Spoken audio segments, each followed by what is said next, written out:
एक और मंत्री हैं जो विशेष भरत चक्रवर्ती ने जिन्हें अपना विशेष बनाया, वो थे जय कुमार। जय कुमार, उनके एक विद्वान पुत्र श्रीमान अनंत वीर्य, जो उनके लिए भी यशस्वती सुनंदा के साथ बैठे हुए हैं। इंद्राणी बहुत देर तक शोक कर रही है, ऐसा उन्होंने यानी दोनों माताओं को भी शोक करते हुए देखा। किसमें देखा?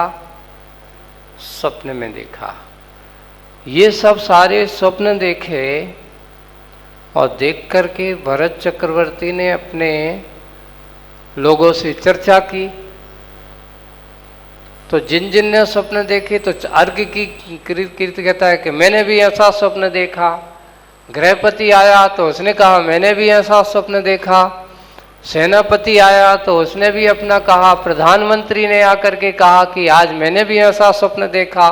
जय कुमार आदि ने भी आकर के कहा कि मैंने भी ऐसा स्वप्न देखा। ये जय कुमार कौन है मालूम है? तो ये जय कुमार जो है, इसमें लिखा है कि राजा श्रेयांश और सोम जो थे, जिनके लिए उन्होंने राजा सोम, जिनको मंडलेश्वर बनाया था, कितने? आदिनाथ भगवान ने जब राज्य शासन संभाला ना, राजगद्दी, तो राजा सोम को उन्हें मंडलेश्वर बनाया था। चारों दिशाओं के 4 मंडलेश्वर बनाए गए थे, तो उसमें एक मंडलेश्वर कौन थे? राजा सोम। उनका बेटा था जय कुमार।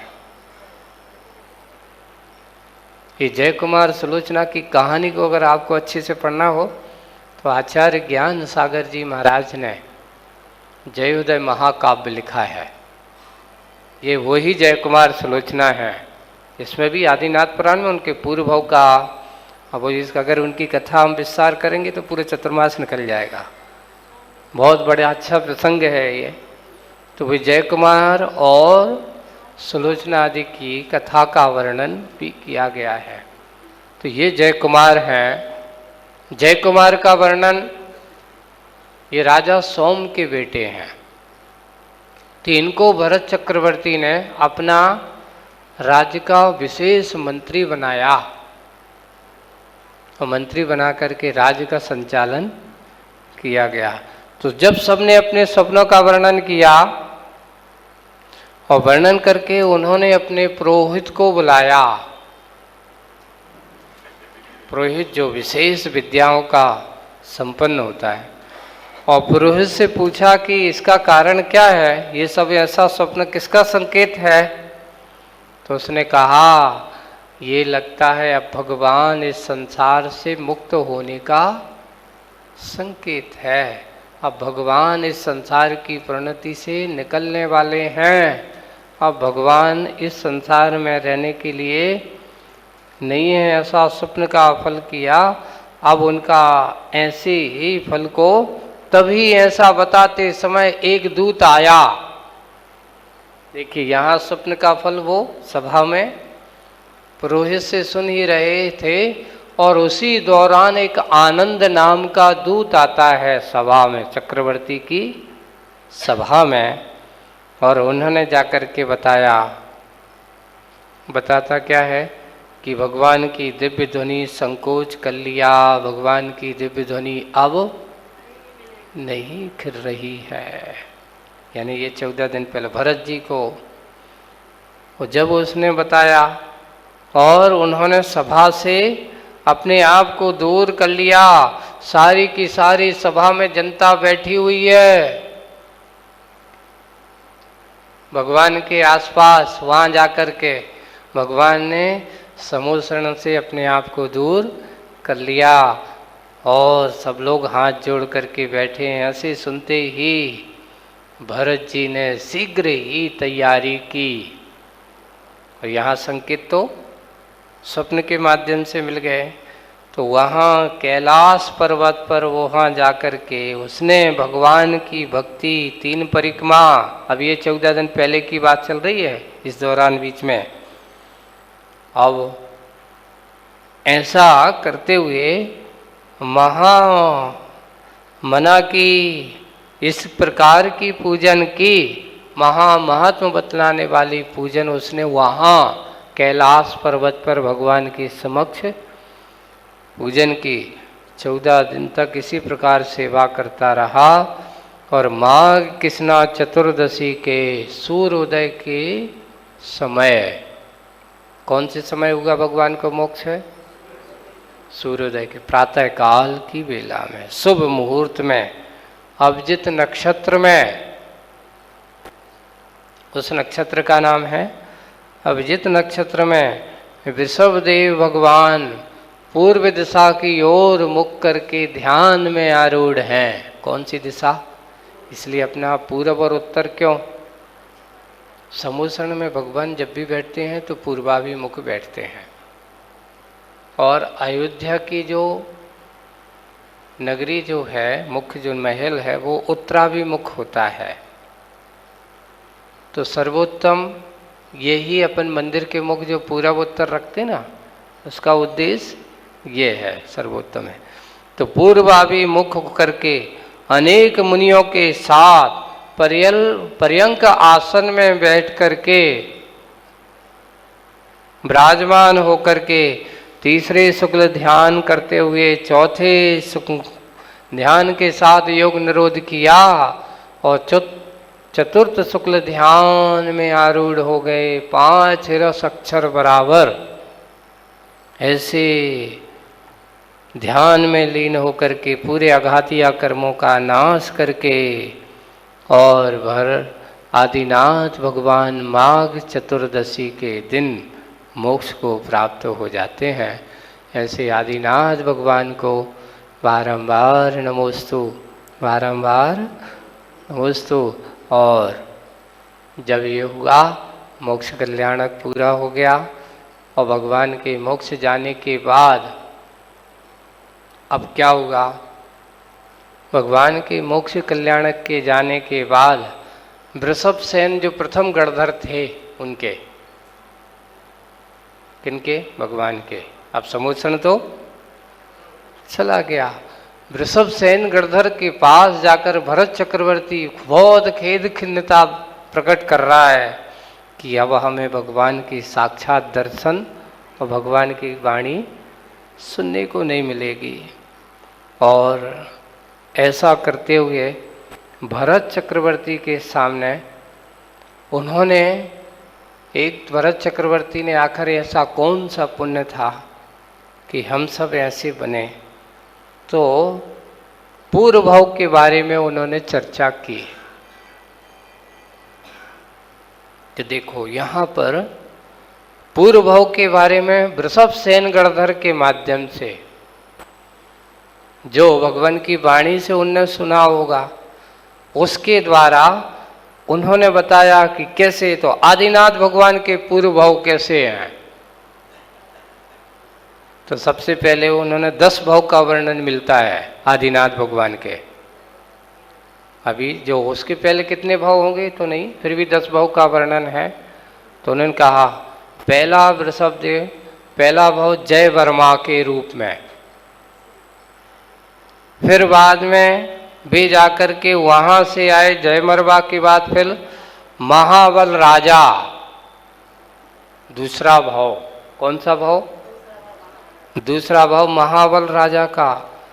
और फिर महाबल राजा के बाद तीसरा ललितांग देव होता है, तीसरा भाव है। और चौथे भाव में आकर के वज्रजंघा की पर्याय में पुनः राजा बनते हैं, वज्रजंग की पर्याय में। फिर वो वज्रजंगा जाकर के भोग भूमि का आर्य बनते हैं। यहाँ से दान, आपको जो वज्रजंगा की पर्याय में जो जंगल में मुनिराज रिद्धिधारी मुनिराजों को जो आहार दिया ना, तो वो जो श्रीमती का जीव आगे जाकर के जब ये राजा श्रेयांश सा जो है ना, श्रेयांश, यानी इस वज्रजंगा के समय पर उसको जाति स्मरण कैसे हुआ? तो उस समय ये वज्रजंगा की श्रीमती नाम की उनकी पत्नी था, श्रेयांश का जीव, श्रेयांश का जीव। उसके पूर्व भी बता रहे हैं, इसमें आया है। तो श्रेयांश का जीव श्रीमती की पर्याय में था। उस समय उनने उन रिद्धिधारी मुनि राजों को वन में आहार दिया था। उसका परिणाम देखो, इस भव में दोनों ने मिलकर के उस समय आहार दिया और इस भव में आहार का फल उनको उदय में आया। तो ऐसे वज्रजंगा की पर्याय चौथे भव में। फिर पांचवें भव में भोग भूमि, वहाँ दान के फल का प्रभाव ये है कि भोग भूमि में हारी हुए। फिर श्रीधर देव होते हैं, वहाँ से भोग भूमि से सीधा जा कर के देव बनते, तो श्रीधर देव होते हैं। फिर वहाँ से आकर के सातवां भव सुविधि राजा के रूप में होता है, सुविधि राजा। और वह सुविधि राजा यहाँ से जाकर के फिर अच्युत इंद्र होता है स्वर्ग में जाकर के, और 16वें स्वर्ग। फिर बाद में 9वें भव में वज्र नाभि राजा बनता है, और 10वां भव सर्वार्थ सिद्धि में जाकर के उत्पन्न होते हैं। 33 सागर की आयु पूर्ण करने के बाद आकर के आदिनाथ भगवान के रूप में कहो, ऋषभ देव कहो, वृषभ देव कहो, के रूप में इनका जन्म होता है। ऐसे आदिनाथ भगवान के पूर्व भव को उन्होंने सुना। तो फिर ऋषभ सेन गणधर ने बताया राजा श्रेयांश का जीव का क्या भाव कैसा था। तो उन्होंने कहा राजा श्रेयांश के भाव को सुनो। सबसे पहले देखिए, इसलिए कहते हैं कि कभी स्त्री पर्याय, कभी पुरुष पर्याय आदि आदि ऐसे प्राप्त होते रहते हैं। तो उन्होंने कहा राजा श्रेयांश पहले भाव में धनश्री था। क्या था? पहला भाव धनश्री का बताया है। फिर उसमें दूसरा भाव नरनाम मिक नाम का कोई एक पुरुष पर्याय में फिर उत्पन्न हुआ। फिर तीसरा स्वयं प्रभा नाम की देवी बना। देखिए, सुबह प्रभा अभी स्त्री पर्याय में चल रहा है उसका जीव। फिर बाद में चौथे भाव में श्रीमती का जीव बना कर्मभूमि में, यहाँ आकर के श्रीमती का जीव बना। यानी वज्रजंगा और श्रीमती का जीव उस समय दोनों ने मिलकर के ही मार दिए। और वहाँ से जाकर के भोग भूमि की आर्या बना। पुनः भोग भूमि में जाकर के दोनों का युगल वहाँ हो गया। फिर स्वयंप्रभ देव हुआ, यहाँ से जाकर के अब स्त्री पर्याय का छेद किया। और स्वयंप्रभ देव होने के बाद सातवें भाव में केशव हुआ, और केशव होने के बाद पुनः अच्युत का प्रति इंद्र हुआ। और 9वें भाव में फिर धनदत्त नाम का श्रावक हुआ। और 10वें भाव में अहमेंद्र हुआ। अहमेंद्र का अर्थ क्या? क्योंकि सर्वार्थ सिद्धि में जितने भी देव होते हैं सब क्या होते हैं? 9वें ग्रैविक से लेकर के सर्वार्थ सिद्धि तक के देव जितने भी सब के सब अहमेंद्र हुए। और वहाँ जाकर के अहमेंद्र हुआ, वहाँ से चय करके राजा श्रेयांश की पर्याय में आया। ऐसा ये भव दर्शन किसका था? राजा श्रेयांश का। और इसके बाद फिर उन्होंने कहा अब जिनका बताया तो मेरा भी तो बता दो, मैं क्या हुआ। तो उन्होंने कहा सुनो भरत चक्रवर्ती, तुम अपना भाव भी सुन लो, तुम्हारा कैसा कैसा रहा। तो उन्होंने कहा देखो, सबसे पहले तुम एक अतिगृद्ध नाम का राजा हुआ, पहला भाव। और तू इतना विषयासक्त था, इतना पाप के कार्य में रचा था कि वहां से मरकर दूसरा भाव तू नारकी हुआ। सोचो आप क्या बना? अतिगृद्ध राजा के बाद क्या बना तू? नारकी बना। और नारकी बनने के बाद तू फिर शार्दूल बना, यानी वहां से निकला तो क्या बना? त्रियंच में भी शार्दूल बना। तीसरा भाव भरत चक्रवर्ती सुन रहा है, और सुन करके वो अपने आप को देखो, ओहो कैसे कैसे नरक में भी यात्रा करके आया हूँ, ऐसे भाव का दर्शन करते शार्दूल बना। और शार्दूल बनने के बाद वह उसके अंदर थोड़ा सा विवेक ज्ञान जागा, तो उन्होंने चौथे भाव में दिवाकर नाम का प्रभदेव, दिवाकर प्रभदेव हुआ। त्रेंच से कहाँ चला गया? ये सप्तम ने, इससे निश्चित है कि वो सप्तम नरक से नहीं निकला था। क्यों? अगर सप्तम नरक से निकला होता तो त्रिंच बनता है, और त्रिंच बन के पुनः कहाँ जाता है? और एक बार पुनः नरक में, साथ में ही जाए उसकी जरूरी नहीं है, लेकिन नरक जाता है। लेकिन ये निश्चित है कि वो साथ में नरक से नहीं निकला होगा। नरक से तो आया होगा, पर आया, त्रिंच बना, त्रिंच बन करके सीधा देव हुआ, और देव बनने के बाद तू पुनः मनुष्य बना तो मतिवर हुआ, मतिवर नाम का मनुष्य बना। और मनुष्य बनने के बाद पुनः अहमेंद्र हुआ, जाकर के कहाँ पहुंच गया? छठे भाव में अहमेंद्र हुआ, वहां से सुबाहु हुआ, फिर आया मनुष्य बना सुबाहु नाम का, और पुनः जाकर के कहाँ बना? अहमेंद्र में, स्वर्ग में जाकर के अहमेंद्र बना, यानी 16 स्वर्गों से। तो ये कहा जाता है भरत चक्रवर्ती का जीव है, आदिनाथ का जीव है, बाहुबली के जीव है, ये सारे के सारे सर्वार सिद्धि से अहमेंद्र थे।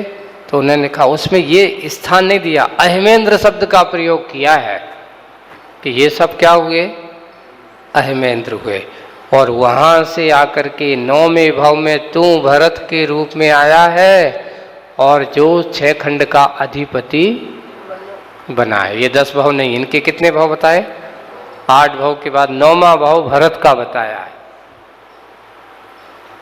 तो बाहुबली की ओर जानने की इच्छा हो गई कि बाहुबली का जीव कैसा क्या था। तो उन्होंने बाहुबली के, तो सबसे पहला भाव सेनापति का था।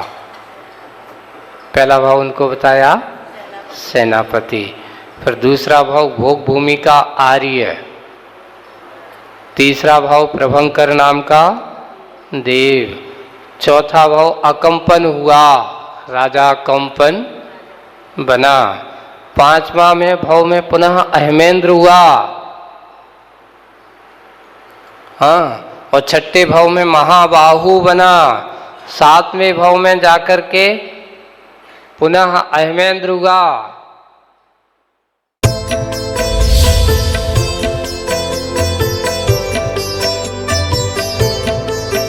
कभी आपने सोचा